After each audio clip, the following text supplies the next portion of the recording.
The opinions expressed in the following program are those of the participants and do not necessarily reflect those of Rogers nor Rogers TV.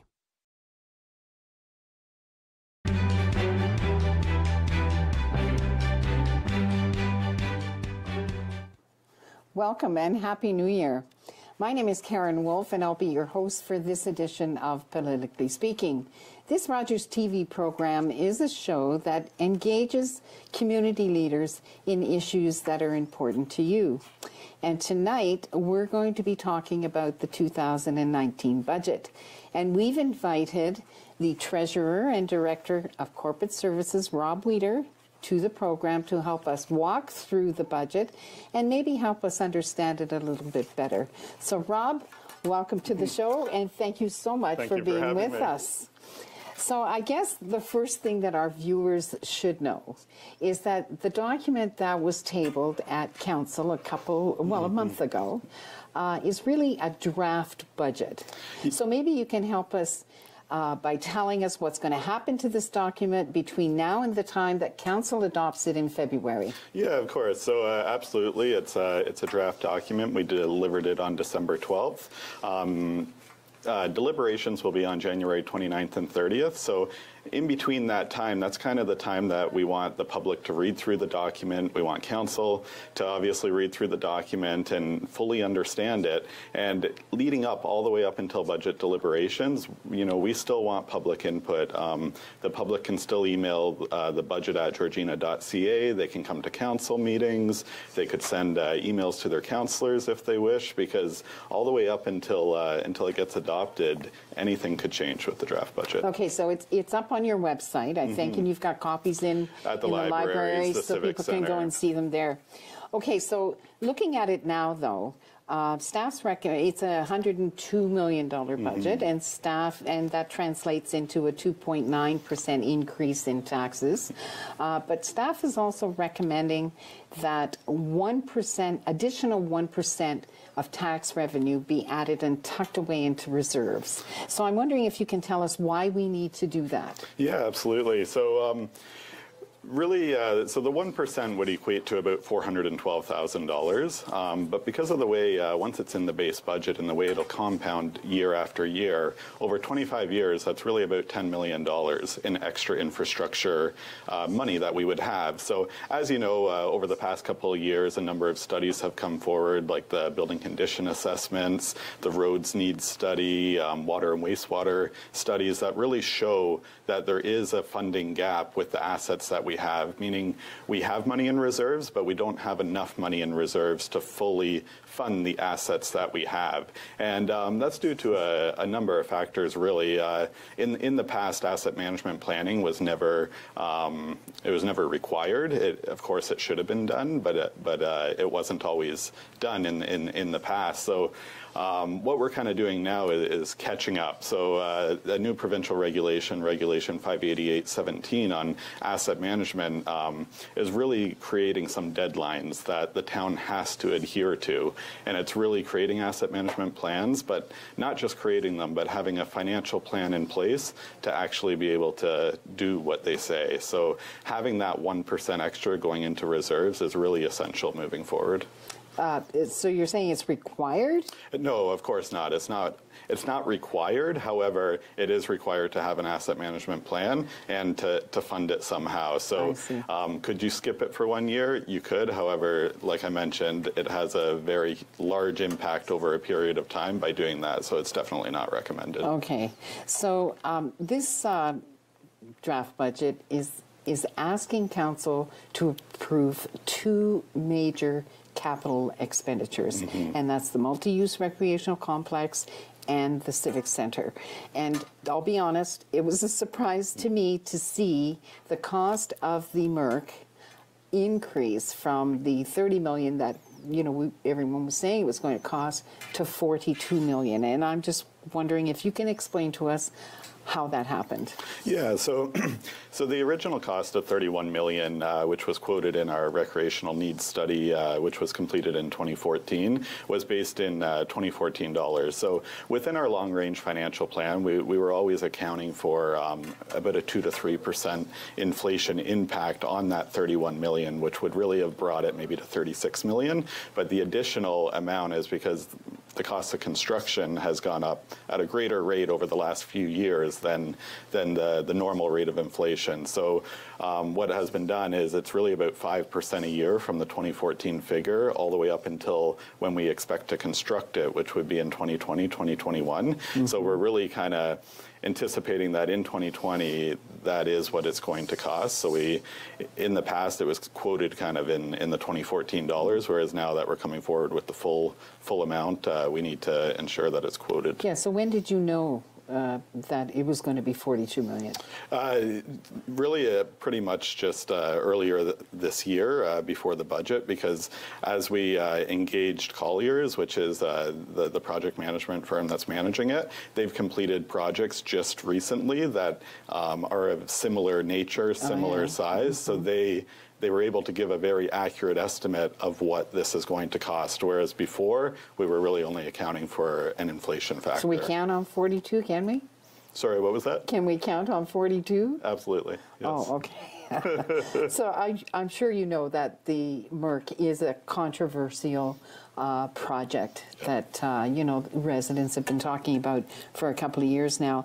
And they're really concerned about the impact of that project on their taxes going forward. So I'm wondering if you can help us understand what the ongoing tax implications of that project will be, both from a capital and an operating perspective. Yeah, of course. So the MERC, the primary need on why we're building it is development related. So that the capital cost of it, 90% of the $42 million will be funded by development charges. So development charges, for anyone who doesn't know, it's a levy that's charged on a new development. So it's not the tax base. But there is sorry. There you go. Thank you. Good catch. There is $4.2 million that taxpayers will have to come up with. Yes, that is true. And over the last 4 to 5 years, Council has been very diligent in setting money aside into reserves to pay for that. So we currently do have the $4.2 million, which would be 10% in reserves. So that amount is set aside. Now, a lot of people, since we're talking about the capital cost of the MERC, a lot of people, one of the questions that comes up, well, with the increased costs now, how will that affect, we were forecasting a certain amount of development coming in. So before, at the cost of, say, the $36 million with inflation, it would have taken until about 17 years to recover those costs. So with the increased costs, it'll be about 20 years to recover that development cost. So when we go to actually take out the long-term debt for that, at that time when we take it out, which would be around 2021, 2022, we would really look at our development and see how long it will take to get that development, because we really want to line that up to how long of a loan we take out, because you got to be fair to the developers as well. You can't take out a 30-year loan if you know you're going to receive the development charges. So the question, tax implications going forward then, the tax from a capital perspective is really the 4.2. Yeah. Which you say we have. We already have. Okay. Now what about operating? Yeah, so currently, from an operating perspective, we've quoted that, including the library portion of the MERC, it would cost about $1 million per year on the tax levy to run this facility. Now, that's before looking at any partnerships, before looking at any types of those items. And of course, we would want to minimize that impact as much as possible. But something that a lot of people forget is they think that the $1 million is being paid for by current residents. But really, the reason why we're building the facility is because of the growth that we're forecasting. So as that growth occurs and those new developments occur, that's a new tax base for the town. We're collecting more money from those new residents. So it's really a lot of that money that is going towards the operating costs of the MERC. So you don't see a significant increase in taxes to cover that $1 million to the base now, then? No, not a significant increase. We do have a financial plan in the current budget to account for those increases over the next couple of years, so that it's not a sharp increase. Okay. All right, so is there a business plan for this project? Yeah, so it's the original business plan was from before when the recreational needs study was done. However, like I said, that's not relevant anymore. No, so as we kind of define what the facility is going to be through the public input sessions, that's when we would really create the business plan, when we know what exactly will be in there, maybe what commercial entities could end up being in there, maybe a food vendor, those types of things, and that's kind of all going to play into the business plan. Yeah, so when do you think we might see those numbers then? Oh, I'm sure, well, the public input is going to be happening in this year, in 2019, so you would see that start to develop in 2019. By the end of the year we'll see that, or the beginning? Or I can't give that figure right now. Okay. All right, so here's a question I've been asked. Yeah. What would happen if we didn't build it or we postponed it? Yeah, so... because these are development charges, and we're kind of required to do what we said we were going to do in the development charges background study. But what would happen if we didn't build it or we postponed it? Yeah, so the way development charges work for recreation facilities is the amount of money you can collect is based on a 10-year historical service level.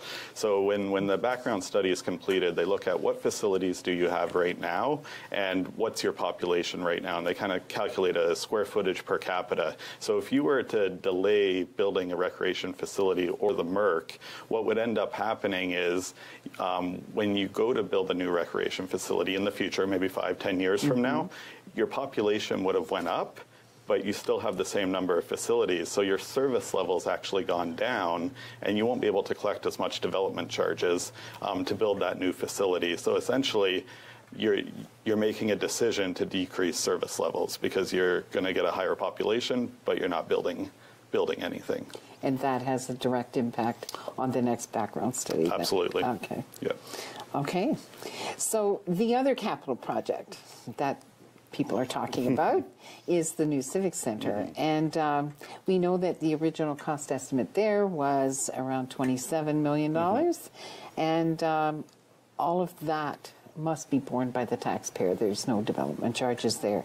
So I'm just wondering why that project didn't undergo the same change in terms of costs as the MRC did, where you added 5% a year, and this one hasn't been adjusted. So I'm just wondering, you know, what we can expect with the Civic Center going forward. Yeah, so it's my understanding that the $27 million is in right now would be in 2019 dollars. So if we are building it in 2020, 2021, it could go up a little bit. So we are going to be discussing that during deliberations on January 29th and 30th. I see. But it's not as sharp of an impact from before with the MRC from 2014. Yes. Okay. So when they were looking at the Civic Center, it was around 2016. However, when it's CBRE, that's the management firm on that right now. When they look at the $27 million budget in 2019 dollars, they feel that's sufficient in 2019 dollars. So we didn't have to do as sharp of an increase on that. Okay, so there might be a little bit of an increase by the time. It's possible, because kind of what, like I said, with the MRC, they had a similar facility to look at to know exactly what the cost is, whereas with the Civic Center right now, we don't have that. So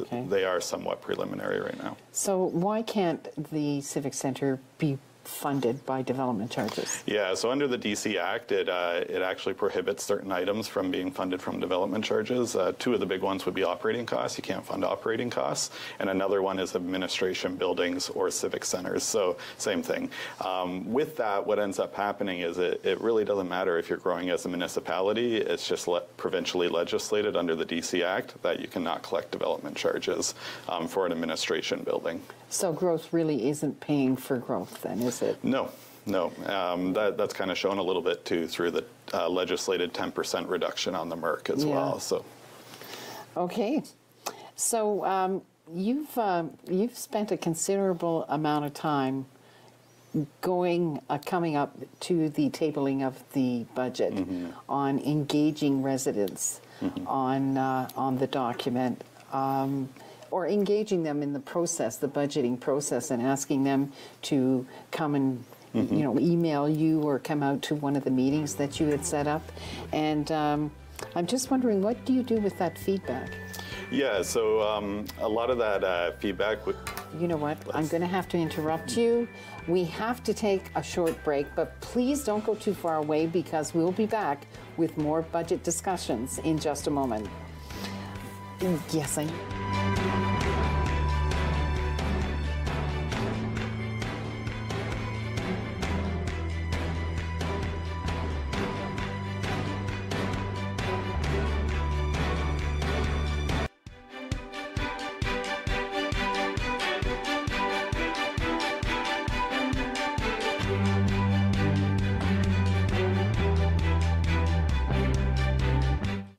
Welcome back. My name's Karen Wolfe, and I'm here with Georgina's treasurer, Rob Weeder, and we are talking about the 2019 budget. So, Rob, before we went to break, I had asked you what you did with all the feedback that you received, you know, in the meetings that you had or emails that you received, telephone calls, that kind of thing, over the budget. Yeah. So all of that feedback that we received, we put it all together. We gave it to all the directors that are working on the budgets for their departments to take into consideration and be able to read through that. As well, we included it in the draft budget report for council and all of the public to see what everybody is saying and what their input is for the budget. Yeah. Now, I read those comments that were in the document, and the subject of taxes actually received a lot of feedback from respondents, and clearly they called for either lower taxes or at least something in line with the rate of inflation. Which is what, about 2%?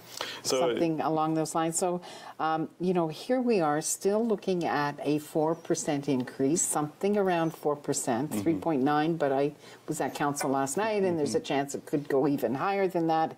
So I'm just wondering, why can't you bring in a budget that is in line with the rate of inflation? Yeah, so the rate of inflation when we start the budget process in July, it was 3%. July over July was 3%.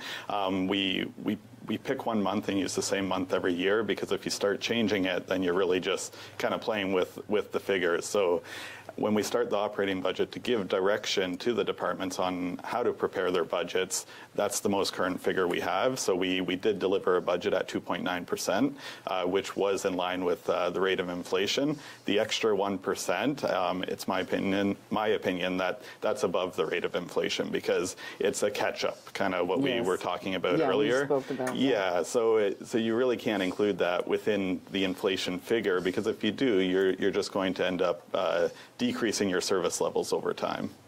So, in other words, we can bring in a budget that is in line with inflation? Well, we did. We did bring in a budget in line with inflation. Somehow it just doesn't ring true that is in line with when we've got a 4-point-something rate increase that people are going to have to, dig into their pockets for. So let's look at payroll costs at the Civic Center. And I understand that they make up about 48% of the budget. That is correct. And, plus the collateral costs of workspaces and work-related equipment and things like that. And every year we seem to add to the staff complement at the Civic Center. And I'm just wondering, what would happen if we put a freeze on hiring, say, at the Civic Center?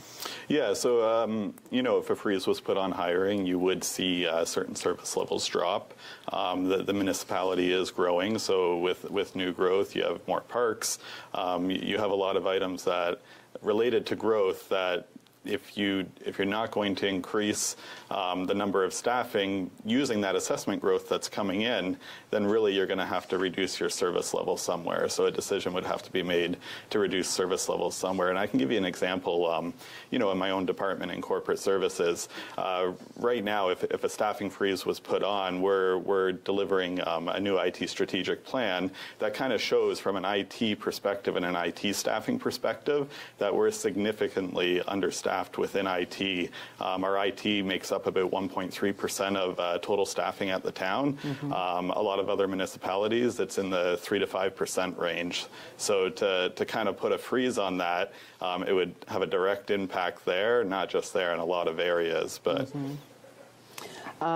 and if the justification for hiring more staff is growth, I mean, we talked a little bit about just why these costs aren't eligible under development charges. So the Development Charge Act strictly prohibits operating costs from being covered from development charges, and the main reason is the operating costs should be paid by the new assessment growth coming in.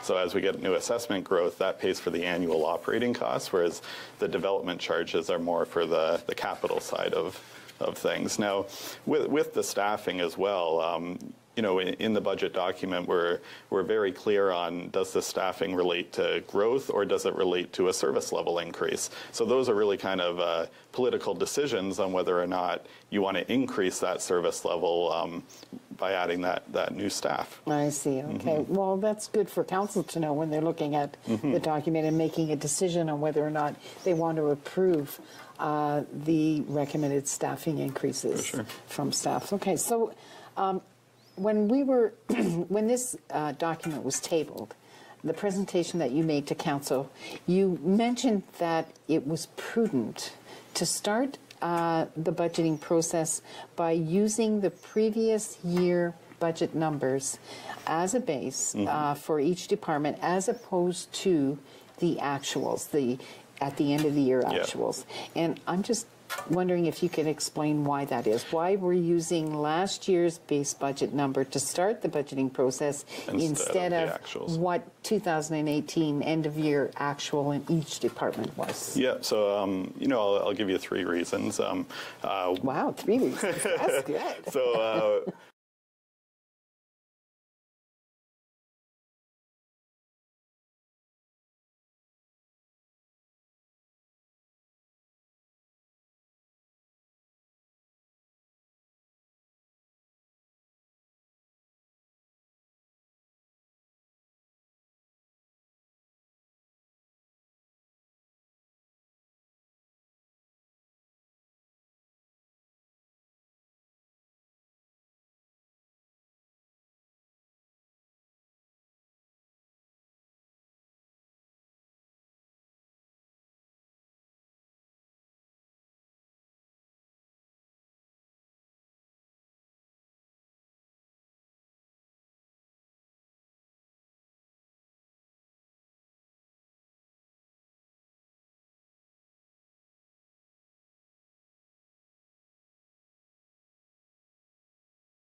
main reason it goes into reserves is it goes into our repair and replacement reserves. Council recognizes that there is that funding gap, and the faster we can close it, the better it is. So any extra money does go into those reserves. Are we expecting a reserve again in 2018? A surplus? Or surplus, sorry. Well, to me, they're both the same. Reserve, surplus. Are we expecting one in 2018? It's too preliminary to really say. It's only a couple days into the new year. We have invoices coming in all the way into February that get applied to December. So what was it last year? 1.1 million. I mean, that would have made a huge. Why couldn't we have taken even some of that? Why did it all have to go into reserves? I mean, a couple of reasons. We have a $23 million backlog on our buildings, and a $42 million MERC to try and fund too, right? Which is development charges. And tax levy. 4.2 million of it is tax levy. Mm-hmm. Okay, I think we've got a graphic actually that we're going to put up because I know a lot of residents have been discussing the increases in water and wastewater rates. Mm-hmm. And this year again, users will be looking at a 7.2% increase. Why are these increases so high compared to other services? Yeah, that is correct. So the main reason they're high is we need to set money aside for the water infrastructure. So the water and sewer infrastructure and the whole system has to be funded by the water and sewer rate users, so it cannot be funded by the tax levy. So in order to replace the infrastructure that's going to need replacing in 10, 20 years, we need to really build up our reserves, and we have to build them up quickly. So not only that, we pay the region of York for the water. So they do the treatment of the water, and the region has increased their water rates by 9% per year for the past several years, and it'll be 9% in 19, and I believe in 2020, and then it goes down to 2%. So 57% of our water and wastewater budget is paid to the region. Okay, thank you very much. We're going to have to take another short break, but don't go way too far because we're going to be back with Rob and discussing more about the 2019 budget.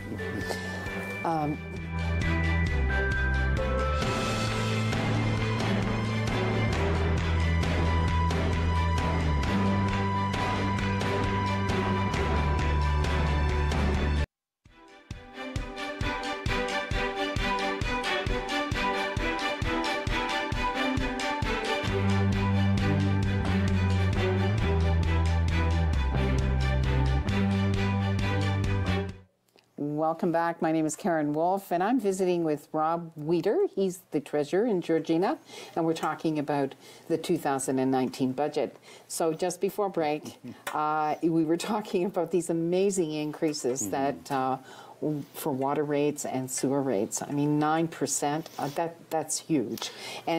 And you said, well, we really can't do much about it. It's York Region. So tell me this, how does York Region justify increases like that when they're asked? So, I mean, so our increase is about 7%.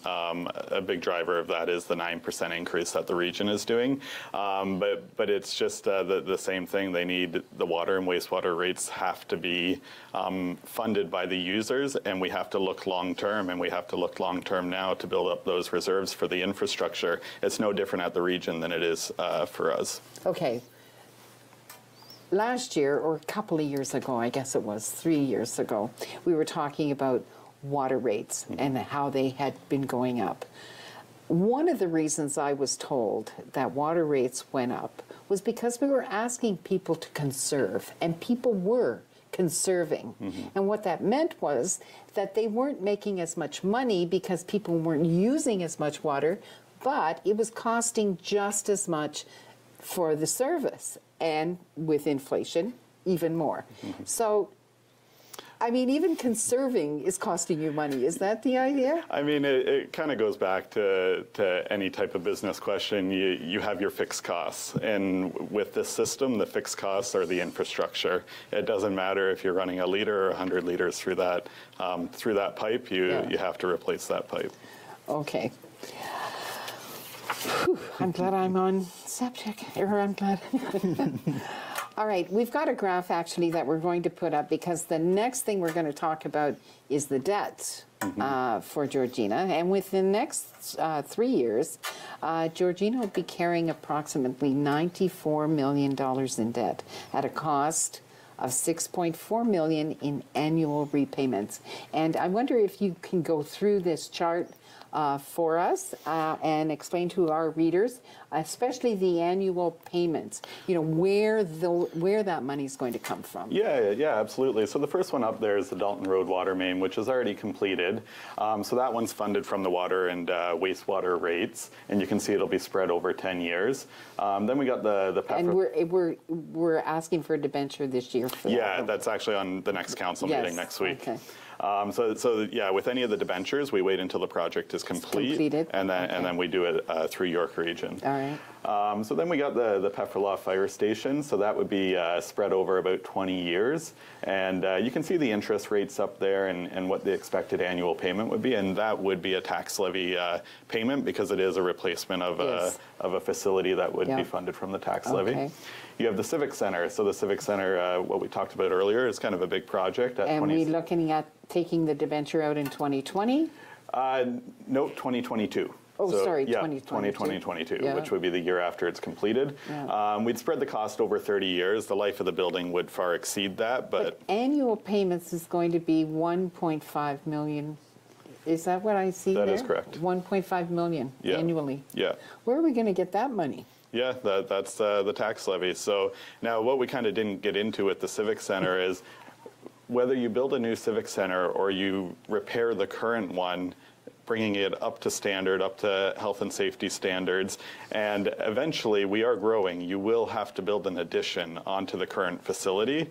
Over a 30-year time span, it costs the same to build a new one now rather than repair a 60-year-old building and do a small addition on it afterwards. And then when you start looking at the efficiency of running a 60-year-old building on annual operating costs, it really does show over 30 years.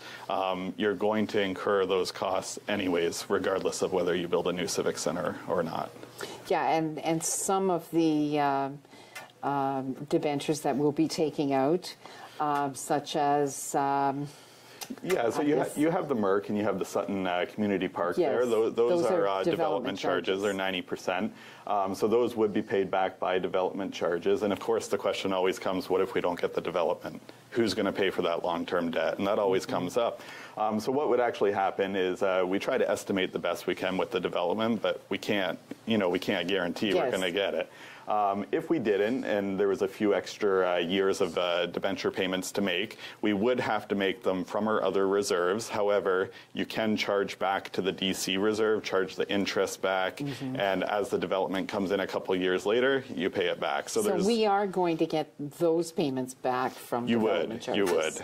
So there really isn't a high risk on whether or not the development occurs right on the time we expect it to occur. Yeah, I guess when I read, $6.4 million in annual repayments, and knowing that 1% tax increase is $412,000. I'm going, oh my God. But about over half of that is development charges that would be paying for it. All right.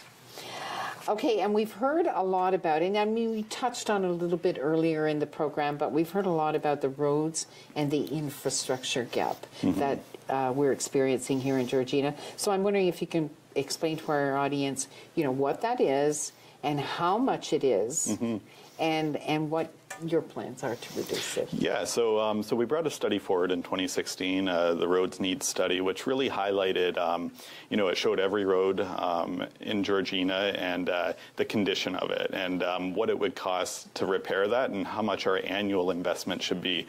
Roads are linear infrastructure, so it's a little bit different than a facility. It's not that you save up a bunch of money and then have to repair it. You're repairing roads every single year, so it's an annual investment you have to make.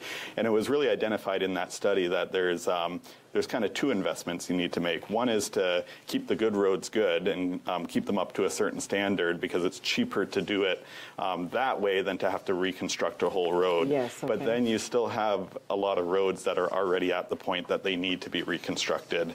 So really what the town needs to work towards is investing $3.2 million per year just for maintenance and $3.2 million per year just for the reconstruction. So a total of $6.4 million per year. So right now we're sitting at, for maintenance, we're sitting around $2.2 million a year that we're doing. And with reconstruction, as we try to build our tax levy up with that 1%, we're sitting at anywhere, it could be from $1 to $2 million, depending on the year and what our reserve balances look like. So you'll see in the 2019 budget, we're doing $1 million for reconstruction. So we're about halfway there. And as long as that 1% gets added every year, we could close that gap in 10 years for roads. Okay, so we're looking at about a gap of how much? Overall, I don't have the overall figure on me. I heard it was something like 10 million or something. Oh, it's far more than that. If the annual investment right now we're short is about $3.5 million annually, it's a lot. Yeah. Okay. That doesn't sound good, does it? but we're working towards fixing it. Yes, okay. So based on everything we've talked about and the 10-year financial plan that we've been publishing the last couple of years in the budgets, are there any economic factors out there that concern you or that will give you heartburn going forward here? Well, I mean, there's always, when you're forecasting into the future, there's always, the big ones are going to be, the cost of construction. How fast is that rising? Are we accounting for that? Another one would be interest rates. So some of the items in the 10-year capital would be funded from debentures, and as everybody knows, the days of the really low interest are gone, and interest rates are going up slowly. I would say over the last year, for the type of loans we would take out, they've only gone up about a third of a percent, which isn't too significant. But that's again kind of just goes back to why we really got to build our reserves up so that we don't have to rely on debt in the future. So if the interest rates do go up and we go back to, the projects that we saw on that chart that were development eligible for development charges, and the interest rate goes up, we can still get those. Yeah, we can still collect it. And then there's, so we still could collect that from development charges. And as well, with all of the debt that we're anticipating to take on, I've done sensitivity analysis to see, if interest rates went up 1%, 2%, 3%, 4%, how would that affect our annual repayment limit? So as a municipality, we can't have debt payments in excess of 25% of our revenues coming in. So right now, we're only sitting at about 2.5%. After all of these major projects, that would come up to 13%, and then it would go back down as we get more revenue every year. So we're nowhere close to what the maximum limit would be, and even if the rates go up, we still wouldn't come close to it. So our credit rating would still be pretty good. Okay. And on a scale of 1 to 10 then, 1 being poor and 10 being excellent, how would you rate Georgina's fiscal health? Yeah, that's a really good question. It's a really hard question. It's very subjective because there's a number of factors that you could look at. Well, let's look at some of them. I mean, you're the one that's sitting there with the pen every day, looking at the numbers. Right? So what do you think? How we're doing? Yeah. So we have. We do have a lot of money in reserves, not enough. We've explained a lot of the funding gaps. So obviously, if we were in perfect financial health, we would have enough money in reserves to replace every asset that we own if we needed to. That would be the ideal situation. If you look at our investments, we're doing a lot of investing with the money that we do have in reserves. So we are earning interest on that. So that's an indicator of financial health that you are you're getting a return on your investment. If you look at, say, the tax base, as you know, we have a pretty heavy residential tax base compared to, say, commercial. So that obviously it would be better if we had more commercial or more industrial. So I would say that's you know, a factor in the overall amount. So I mean, if I had to put a number to it, 10 being the highest, I would say, you know, Georgina's probably around 7 to 8. We're in great financial health, and the big thing is we know where we need to improve. So once you know where you need to improve, then you just put the plan in place, and you can really move forward with that. And that's kind of what the long-range financial plan is for, is to show a path over the next 20 years on where we really need to be. Okay. Now, when you presented the draft budget to council last month, you mentioned that you had made some enhancements compared to 2018, and I wonder if you could talk a little bit about those enhancements. Yeah, so one of the big ones, and I might have touched on it just a little bit earlier, but I can definitely expand on it because it really is a big enhancement, is really trying to plan for the future. So when we talk about assessment growth and putting money into reserves to ensure that the growth we're getting in is really going to pay for growth, that's one of the big enhancements this year. We created a plan for the South Keswick Fire Station. So we know when that station is built, we're going to have to staff it. And what's that staffing cost? So it's planned to be built in 2024. Based on our current service level within the fire department, you would have to staff it with 20 full-time firefighters.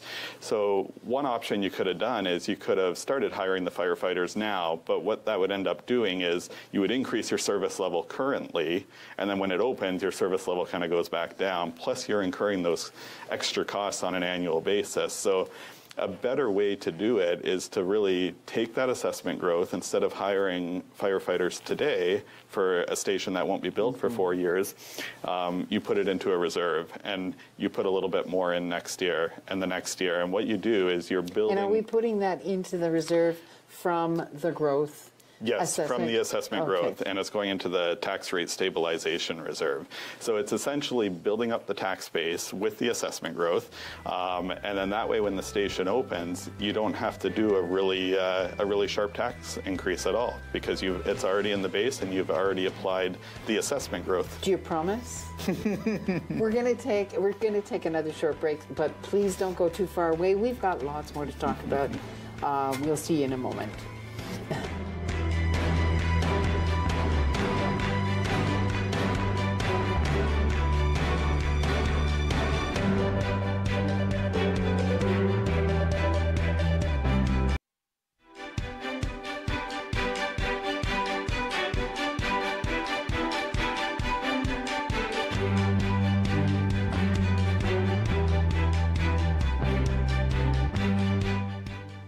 Hi, I'm Karen Wolfe. Welcome back. We've been talking with Rob Weeder, Georgina's treasurer, and we've been talking about the 2019 budget. And Rob, we're going to put up a chart now, and we're going to explain to our viewers exactly, no, that's not the right one. We want the pie chart. There we go. We're going to explain to our readers where every dollar they spend goes at the Civic Center. And so if you want to go through that chart for us. I can kind of start off. So so this here would just be looking at tax levy. It doesn't include the water rates or any development charges or anything like that. It's just and the tax levy is 42.5 million. 42.5 million is what we need to find in taxes to balance our budget. That's correct. Okay. Yeah. So if you're a taxpayer, every $1 that you spend, 22 cents goes to operations and infrastructure. So that's your, that's your roads. That's putting money into reserves as well for the replacement of infrastructure. That's your garbage pickup.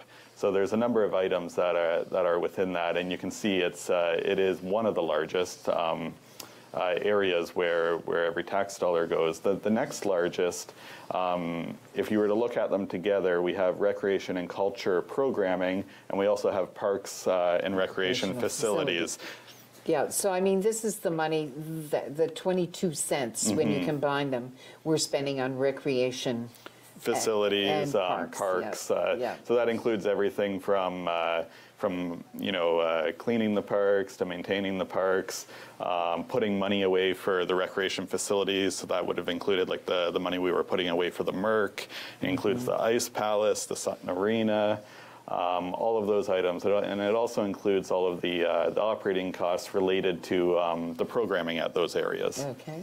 The next big one you can see there is the fire and rescue services. Is that standard in a municipality? I've heard people say that they think that's high. Yeah, so I mean, I'm not an expert when it comes to service levels for fire and rescue, but fire and rescue is definitely it's really based on the service level that you set. So. So whether or not it's high compared to others, I really couldn't comment on that. Okay. As we continue around, you got development services. So development services is really low because, as you know, certain areas in development services, such as the building division, yes. it's got to be self-funded. Yes. So there's no tax levy impact and within. It is self-funded. Yeah. You just increase the rates. Yeah. So that's why when we're looking at a tax levy impact, development services is really low because it shouldn't be, new development shouldn't be impacting yes. the tax levy too much. And some of that's existing at development as well. Then you go through, and this is really kind of by departments. So you can see human resources is about 3 cents, and kind of as you mentioned before, our staffing costs equate to about 48% of our annual budget. So you do need to make sure you have a adequate human resoresources staff to be able. How many people are you employing? Townwide? Yeah. I don't have that answer. I thought it was around 230 something. It is when it's for permanent positions, but once you add the seasonal, it almost over doubles. 300. No, it almost doubles. Does it? Yeah, okay. Because in the summertime we're staffing for the parks with seasonal staff, yes. and in the winter the rock and yes, of course. and that. Yeah. And then we go to corporate services, so that's about 10 cents. That includes all of the financial services, IT services, customer service, corporate customer services within that. You have the office of the CAO and deputy CAO at about 11 cents combined. So that includes the clerk's division, municipal law enforcement, communications. And I think the animal shelters. The animal shelters in there, the crossing guards. So it's a pretty large area. And then you have mayor and council just at 1 cent, and the public library board at about 6 cents. Okay. All right. Well, that's interesting. Now, we're carrying forward a number of projects from 2018 that did not get completed. What is that number? So that number is about 14 million. So we're adding 14 million worth of capital projects onto what council's going to be looking at for 2019. Yeah, so it's not really. It's kind of the other way around. We're adding new projects onto the projects that we're carrying forward. So the bottom line is we're looking at about $30 million. Yeah, because we're partway through those projects. Corporate projects. Yeah. Can they pull that off? Yeah. I mean, and some not of have the another 14 million to carry forward. Well, some of the projects. When you read the business cases, they're meant to be delivered over 2 years. So it's not that it's 1 year. It's meant to be delivered over 2 years. Yeah. And you'll see with the Merc and the Civic Center, what we're trying to do is just include the anticipated cash flows that we need for the year. So for the Merc, rather than putting the whole $42 million budget in, we need approval for that whole $42 million, but we're anticipating the cash flows over the next 4 years. So we're trying to estimate what we need in 19 and 20. That way, when we carry it over, it kind of would skew the figures if you put 42 million in this year and then only spent 2 million, and then it looks like you're carrying 40 million over the next year. And that's one of the enhancements, I think, that you mentioned. Trying to budget more on a cash flow. That we weren't doing before. Yeah.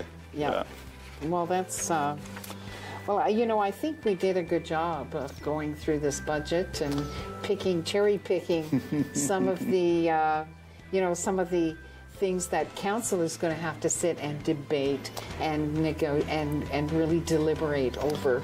And they're getting together on the 29th and the 30th of January. That's a 2-day. Yeah, it'll be the 2 full days. Good fun. Yeah. Okay, listen, that's all the time we have this evening, and I want to thank Rob Weeder for being with us, and I want to thank you for watching, and please join us again when we are having Rogers TV Politically Speaking. So thank you for being with us, and thank you, Rob. Thank you for having me.